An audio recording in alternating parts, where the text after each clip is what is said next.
How can developers breathe new life into legacy systems?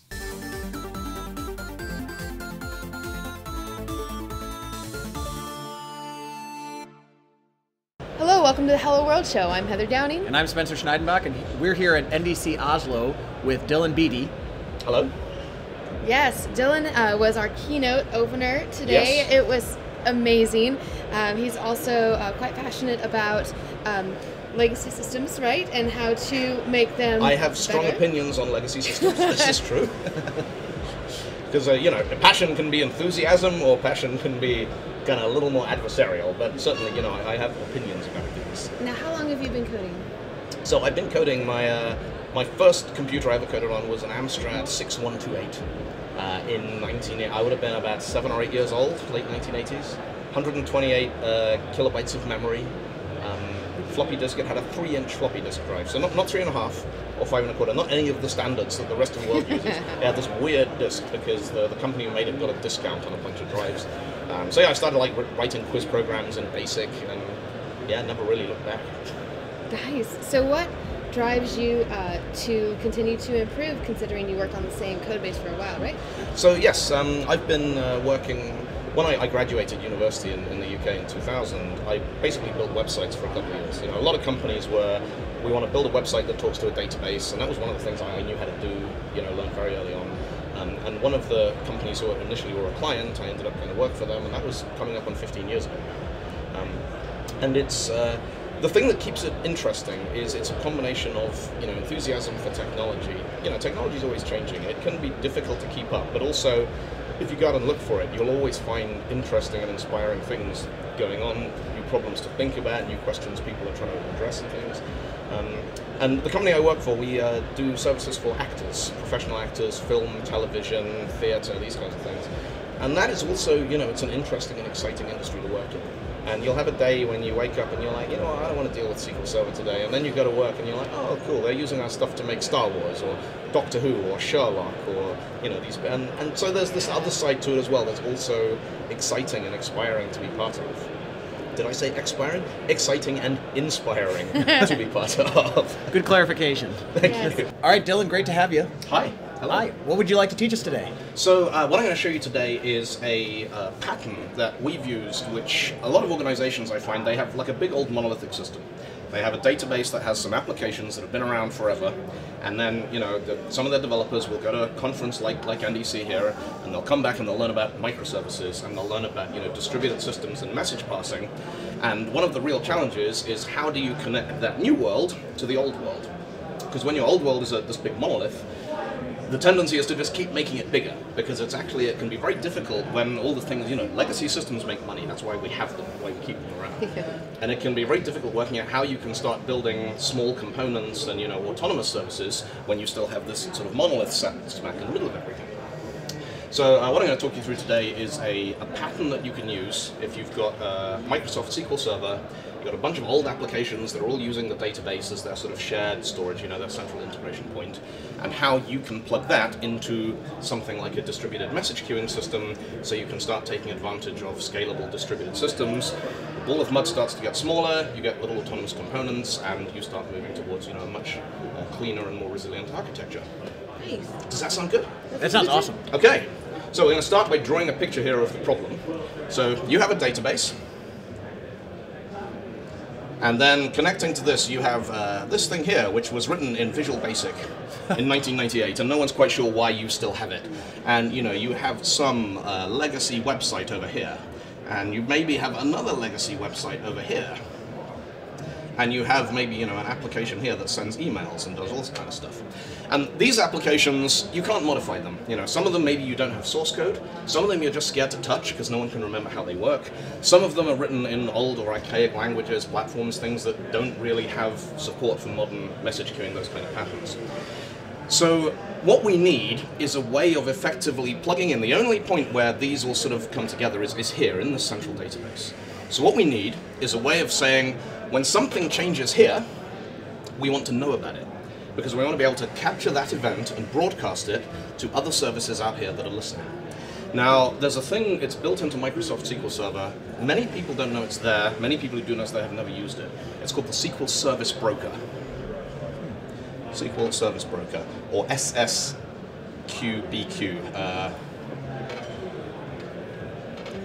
It has an acronym, which I can't remember. Something, SQSB or something. And what the Service Broker allows you to do is you can take the tables that are important. So say we've got a table in here where you have your customers.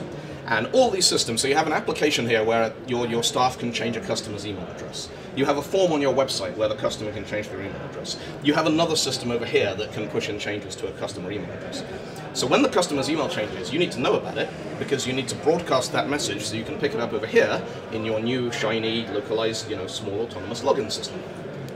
So what you need to do, first of all, you enable the SQL Service Broker on this application. It's an option. You go into your database, you type enable broker on, it switches it on. Then what you want to do is you create a trigger. So you have this customer table here, yeah, and you can create a trigger in SQL Server that says every time this table changes, I want you to run this little snippet of code. And what that snippet of code does is it picks up the record that's changed, it turns it into some chunk of XML, and it will push that XML onto a queue. The queue is part of the database infrastructure, but the thing about a queue is you can write code over here. So then we have a component here, which we tend to call a monitor. We have various monitors that plug into these systems. And what the monitor does is it connects to SQL using an ordinary database connection, and it basically says select the next message from this queue. And it sits there and it waits, and it waits. And after 30 seconds, it'll disconnect and reconnect, and it waits. And when it receives a message, what it does is it takes this XML here. Now this thing here can be written in anything you like. We use, .NET with C#5 and all the latest language features for that. This can pick that up, it can take that chunk of XML, and it can translate it into a business message, like a strongly typed message. And then it can push that message onto a message queue. N-Service Bus, MSMQ, EasyNet Queue, Cloud AMQP. Lots and lots of providers are available for doing this kind of thing. And once the message is on the queue, you can then have this broadcast model, and you can have as many little autonomous services as you like, all of which are listening for that broadcast. So someone uses your 1998 Visual Basic app and says, I need to update the email address. The database picks up the change, puts the XML on the queue, your little .NET component here picks that up, broadcasts it, and so all of these systems here, you have a login system maybe, authentication system, some kind of social media platform, they can all be notified of that change without ever having to connect directly to this legacy database, because you don't want that to happen, because this thing is getting slower as the years go by and no one has a plan to make it go faster. So you want to offload the load from that. So that's a sort of very rapid walkthrough of this integration pattern. The code for these XML messages is all online. MSDN has good coverage of that. The syntax you use to connect to the queues is also MSDN. There's good examples for that. So once you kind of think, Google SQL Service Broker, Google this idea of connecting to a queue, and then look up what you need to do with a distributed queuing architecture to push messages on, and use something called PubSub, which stands for Publish Subscribe. So this thing will publish a message, and all of these take a subscription to it. And this way, next time you need to add some new complexity to your application, you don't need to bolt another thing onto this monolith and hope it doesn't fall over. You can deploy it out here, you can run it in the cloud, you can run it serverless, you can have all of these flexible integration patterns. You still ensure consistency of data across your organization, and you can start moving away from the sort of old monolithic world and towards something distributed, scalable, cloudy, much more fun. How long has this been available in SQL Server? For as long as I've been using it, I believe. Oh, wow. Okay. There's a lot of stuff in Microsoft SQL Server which has been there forever. There's this mindset a lot of developers have. Like, they want to ignore the database. They use something like Entity Framework or Hibernate, and they just say, get data out and put data in. And I think that's crazy. Microsoft SQL Server and most sort of big database platforms, they are incredibly powerful. They're probably also the most expensive thing in your entire infrastructure. And, I don't think developers do enough to really understand and exploit leverage, whatever word you care to employ, the power of that tool. SQL Service Broker is in there. You just need to switch it on, but most people don't know it exists. Yeah, I mean, I've had a couple of clients who have basically re-implemented this with triggers and a message table, where they do the same thing, but this is really cool that it's built into SQL Server. So effectively, this thing here, if you have a table in your database where you put things and something connects to the table and it runs in a loop or anything, what you've done is you've reinvented SQL service queues using tables. Okay. And if you're going to do that, then there's a whole bunch of other stuff that developers also often don't know about. There's a table hint in SQL called it's called read past locking. And do you want to sketch you a quick diagram of this? Because this is another cool thing to know about. So you have a... So one of the things that starts databases going slowly is you have a table, a big table here, full of records. And databases have to use locking because there are various different strategies. The safest thing possible is one process at a time is allowed to read or write from this table. And if you've got it, you've locked the table. Nothing else can touch it. Now that doesn't scale terribly well. So we have various scenarios where it's like, well, one service could be reading from this table whilst another one is adding rows to the end of it. It's doing inserts. And then you have various locking hints. Like you can say, give me whatever's in that table. This does not have to be 100% accurate, because you have transactions. You can have data in SQL which hasn't actually been written yet. It's called an uncommitted read or an uncommitted write. So some process is in the middle of adding some rows to the table, but it hasn't kind of done the rubber stamp. It hasn't committed the transaction.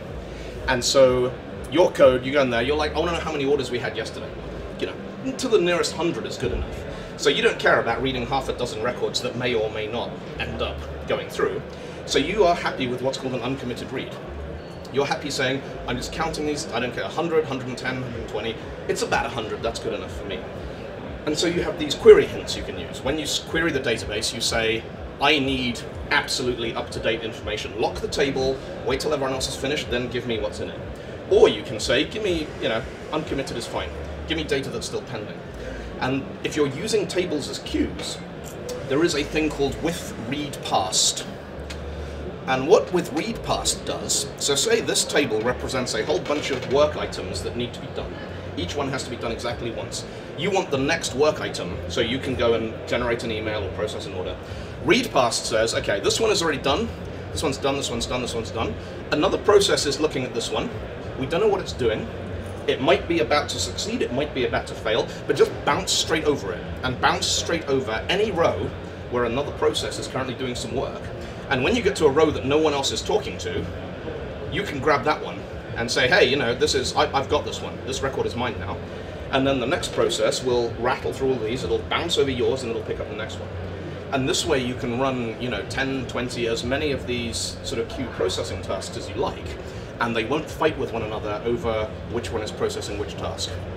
And this one thing with read past, we had one transaction workload that literally adding this took it from, it would process about 100 emails a minute and it would constantly deadlock, to it would send about 10,000 emails a minute without a whisper of locking. Absolutely wonderful.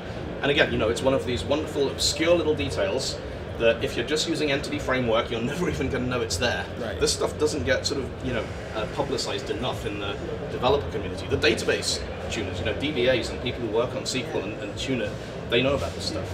But as developers, there's a lot more we could be doing to familiarize ourselves with all these neat little tricks. And that's one, very good example of that. Thank you so much thank for you. sharing. Not at all. Thank you very much. Tell us what questions you have for our guests. See you next time.